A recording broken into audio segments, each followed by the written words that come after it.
ಅನ್ಯ ಧರ್ಮೀಯರಿಂದ ಹಾನಿಗೀಡಾಗಿದ್ದ ಹಿಂದೂ ದೇವಾಲಯ ಪುನರ್ ನಿರ್ಮಾಣಗೊಂಡಿದೆ.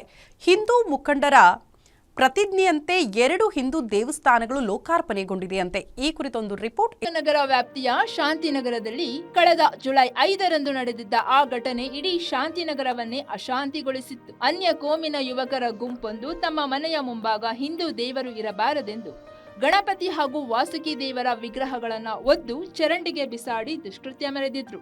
ವಿವಾದಿತ ಸ್ಥಳದಲ್ಲೇ ದೇಗುಲ ನಿರ್ಮಿಸುತ್ತೇವೆ ಅಂತ ಅಂದು ಹಿಂದೂ ಮುಖಂಡರು ಸಂಕಲ್ಪ ಮಾಡಿದ್ರು.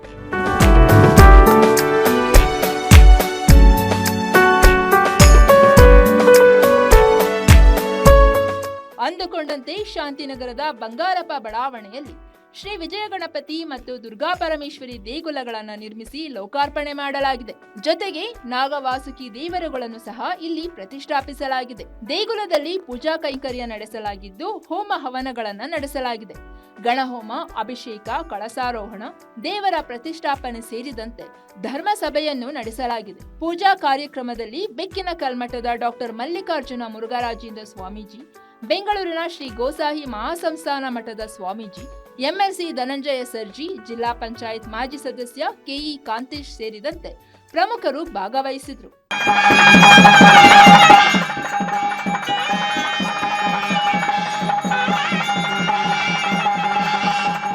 ಒಟ್ಟಾರೆ ಶಿವಮೊಗ್ಗದ ರಾಗಿಗುಡ್ಡ ಶಾಂತಿನಗರದಲ್ಲಿ ವಿವಾದಕ್ಕೆ ಕಾರಣವಾಗಿದ್ದ ಹಿಂದೂ ದೇವರ ವಿಗ್ರಹ ಧ್ವಂಸ ಘಟನೆ ದೇವಾಲಯ ಲೋಕಾರ್ಪಣೆ ಮೂಲಕ ಸುಖಾಂತ್ಯಕ್ಕೆ ಬಂದಿದೆ. ವಿಘ್ನ ವಿನಾಶಕನಾದ ವಿಜಯ ಗಣಪತಿಯು ಮತ್ತೆ ಯಾವುದೇ ಅಹಿತಕರ ಘಟನೆ ನಡೆಯದಂತೆ ಕಾಪಾಡಲಿ ಅನ್ನೋದೇ ನಮ್ಮ ಗ್ಯಾರಂಟಿ ನ್ಯೂಸ್ ಆಶಯ. ಕ್ಯಾಮರಾಮನ್ ಸಾವನ್ ಜೊತೆ ನವೀನ್ ಪುರದಾಳ್, ಗ್ಯಾರಂಟಿ ನ್ಯೂಸ್, ಶಿವಮೊಗ್ಗ.